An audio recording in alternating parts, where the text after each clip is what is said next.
Olá, sou Maurício Folcovais, cirurgião dentista, bucofacial e estomatologista. Eu estou mostrando como fazer diagnóstico de forma rentável no consultório odontológico, fazendo isso com os pacientes que já estão na cadeira, sem precisar de novos pacientes. É muito comum os colegas dizerem que não sabem como começar. Identificam as lesões ou as alterações bucais e não sabem como dar o primeiro passo, o que dizer para o paciente e como avançar nesse processo. Como eu implemento isso no consultório? Se eu ver alguma alteração ou se eu não ver alguma alteração, parece que eu não tenho pacientes assim, como eu faço? Como eu dou o pontapé inicial? E então, nesse momento, eu quero te explicar 3 processos que você vai fazer para que você tenha sucesso nisso. A primeira dessas 3 situações se trata da identificação das lesões. Veja bem, você vai fazer busca ativa, vai procurar pelas lesões, mas esse é um processo que você precisa, antes de mais nada, explicar para o paciente o que você vai fazer. Explicar para o paciente que você vai fazer um exame da boca toda, que você vai procurar eventuais alterações que ele tem ou não. Um detalhe muito importante desse ponto é que você está fazendo isso não só para que você consiga incorporar esses atendimentos, mas tem um detalhe muito importante aqui. Você vai usar isso também como parâmetro depois para programar as consultas de retorno do paciente. Para que você possa fazer essa programação, você precisa ter alguns critérios. E justamente quando você faz esse exame físico, que você vai identificar alterações ou lesões, você vai utilizar essas alterações ou lesões para balizar as consultas subsequentes que esse paciente tem que fazer com você. Então, é muito importante que você explique isso antes de começar, porque senão acontece aquele raciocínio inevitável. Eu vim aqui para resolver uma questão com o dentista e agora ele está procurando outras coisas. É muito importante você explicar, então, antes de fazer, que outras coisas que você está procurando são lesões potenciais ou alterações anatômicas que, eventualmente, esse paciente nem sabe que tem. Então, você não pode surpreender o paciente. Ele precisa saber o que está sendo feito, o seu raciocínio desde o início. Bom, no momento que você identificar alguma alteração, mesmo que seja anatômica, você precisa valorizar isso. Vê bem, eu disse que isso vai servir de critério para você depois programar os retornos desse paciente. Talvez essa alteração anatômica ela não precise de maneira nenhuma ser controlada, como por exemplo o Fordyce, mas o paciente precisa saber que você identificou, que você viu. Então, o segundo passo nesse processo é você mostrar para o paciente, mas mostrar. Não é simplesmente você dizer para ele que algo está acontecendo ali, ou que ele tem uma mancha escura, uma mancha branca, uma mancha amarela ou um crescimento. Não. Ele precisa enxergar o que você viu e você precisa se certificar que ele está vendo isso. Isso é feito colocando um espelho na mão do paciente, utilizando o nosso refletor, porque a nossa iluminação é excelente para isso, as pessoas não têm nenhum tipo de recurso parecido em casa. Elas não vão conseguir fazer essa visualização se a gente não mostrar no consultório. Então você não pode partir do pressuposto que o paciente vai entender o processo todo. Não, você precisa ligar os pontos para ele. Não deixe nada solto, explique todo o processo. Então, nessa fase de identificação, o primeiro passo é você procurar, encontrar eventuais situações, ou se não informar ele, que não há nada diferente que possa ser acompanhado ou verificado, que está tudo bem. Mas quando você encontra, você coloca o espelho na mão dele, mostra para ele o que está acontecendo, se certifica que ele também viu, e aí o ponto fundamental aqui, informação. Depois você precisa explicar para o paciente. Se possível, fora da cadeira odontológica. Você mostrou para ele, ele viu, reconheceu, e disse, bom, agora eu vou te explicar o que está acontecendo ali. E você explica, em linguagem leiga, mas detalhadamente, toda a situação daquela alteração que você percebeu. Aí, você conseguiu fazer com que o paciente tivesse toda a linha do processo. Você conseguiu fazer com que ele soubesse o que você estava fazendo, ele também viu o que você viu e agora você explica para ele. Isso é muito diferente quando você propor uma consulta de retorno, você simplesmente ter dito para ele que ele tinha uma manchinha e precisa ser acompanhado. Não, agora ele está ciente de toda a situação, ciente de todo o processo. Esse detalhe é um detalhe muito importante na sua maneira de proceder para que você tenha sucesso nas consultas de retorno. O segundo passo desses 3 que são fundamentais para você começar é você agregar valor ao paciente e você incluir ele nesse esquema de acompanhamento da própria saúde bucal. Isso é muito importante. Quando você ensina alguma coisa para o paciente, ele reconhece valor, ele reconhece a sua preocupação, que você realmente está cuidando da saúde dele.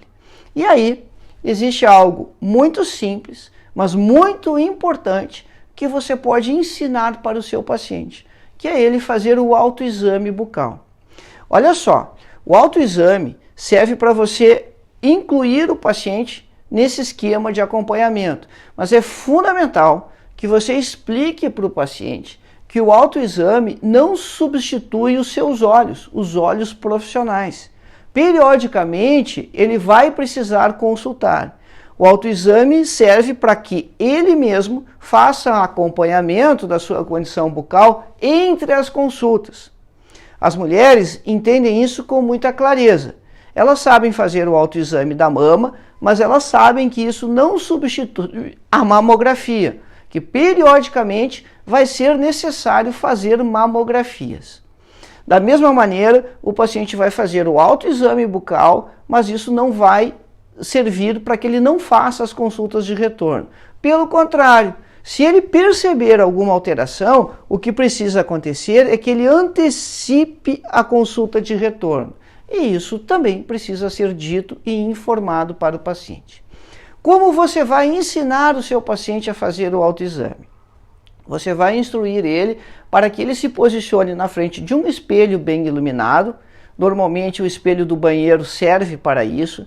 E aí, na frente desse espelho, ele vai abrir bem a boca, vai observar as suas estruturas. Com o dedo, ele vai puxar a região jugal do lado direito, do lado esquerdo, vai observar as duas regiões, vai reverter o próprio lábio e observar a mucosa da face interna do lábio inferior, vai reverter o próprio lábio superior e observar a mucosa.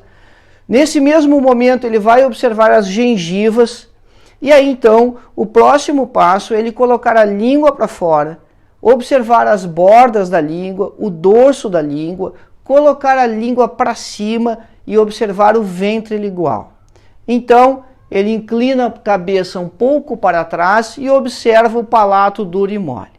Feita essa fase de observação, ele deve fazer palpação bidigital de toda a região jugal, dos dois lados e do contorno labial, lábio inferior e lábio superior também. Olha só, isso é rápido, é simples de ser ensinado, mas como nós dissemos, você está incluindo o paciente como um sujeito ativo, participante dos seus cuidados bucais, para que ele perceba se novas alterações estão acontecendo e para que ele também participe do processo. É dessa forma que você vai estar agregando valor e ele vai perceber a sua preocupação com a saúde dele.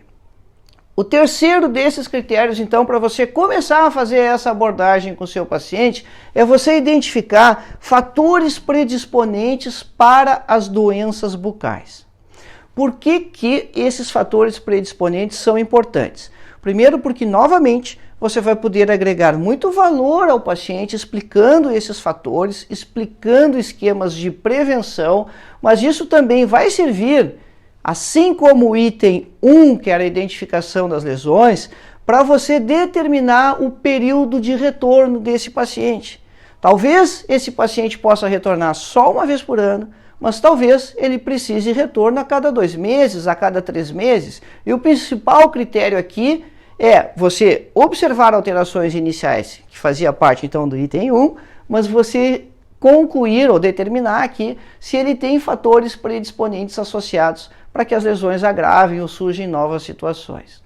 Bom, aqui você tem um universo muito grande de situações para trabalhar com o seu paciente. A primeira situação, olha só como ela é ampla, como ela é grande. São todas as situações que podem alterar o sistema imunológico e, basicamente, são situações de estresse, alimentação e outros cuidados que esse paciente precisa ter. Por exemplo, se esse paciente é um paciente deprimido, é um paciente ansioso, isso altera a vigilância imunológica dele e isso torna ele sujeito a diversas lesões bucais, que vai desde as estomatites até os tumores. Então, trabalhar essa questão com o paciente é importante porque é um parâmetro para você determinar o intervalo das reconsultas dele. Outro ponto extremamente importante é o tabagismo. Se o seu paciente fuma, ele não pode ter alta, porque ele tem um fator predisponente muito grave de uso diário. Então, esse paciente, mesmo que lá no item 1 das lesões bucais, ele ainda não tenha lesões presentes, ele vai precisar sim fazer consultas de retorno e essas, se não tem lesões presentes, elas podem ser mais espaçadas. Mas o tabagismo é um fator predisponente muito importante e todo o paciente tabagista deve estar incluído nesse esquema. Outro exemplo nessa situação são os pacientes que consomem bebidas alcoólicas regularmente. E isso, associado ao tabagismo, potencializa ainda mais o aparecimento de lesões bucais. Também vai influenciar na determinação dos seus fatores predisponentes para você pautar as consultas de retorno dele. Um outro ponto aqui muito importante é a história familiar. Se o paciente tem casos de doenças de boca na família, isso pode impactar no processo dele, na evolução das doenças para ele. Então é importante também você determinar isso, se há casos de doenças na família, e incluir isso quando você faz a conta dessas consultas de retorno. Veja bem, aqui estão então 3 situações para você abordar com o seu paciente, para você iniciar esse processo no consultório, caso seja justamente essa a sua dificuldade. Olha, eu vi a lesão, não sei como fazer, não sei como conduzir, ou eu não sei nem como procurar essas lesões, porque eu acho que eu não tenho pacientes assim na minha cadeira. Então, a identificação, obedecendo aqueles critérios que nós comentamos, agregar valor para o paciente, ensinando o autoexame para ele e determinar os fatores predisponentes dele para doenças e alterações bucais, porque isso vai ser fundamental para esse esquema de consultas de retorno. Então, com esses critérios, você consegue implementar isso no seu consultório e saber como conversar com o seu paciente e também identificar essas oportunidades.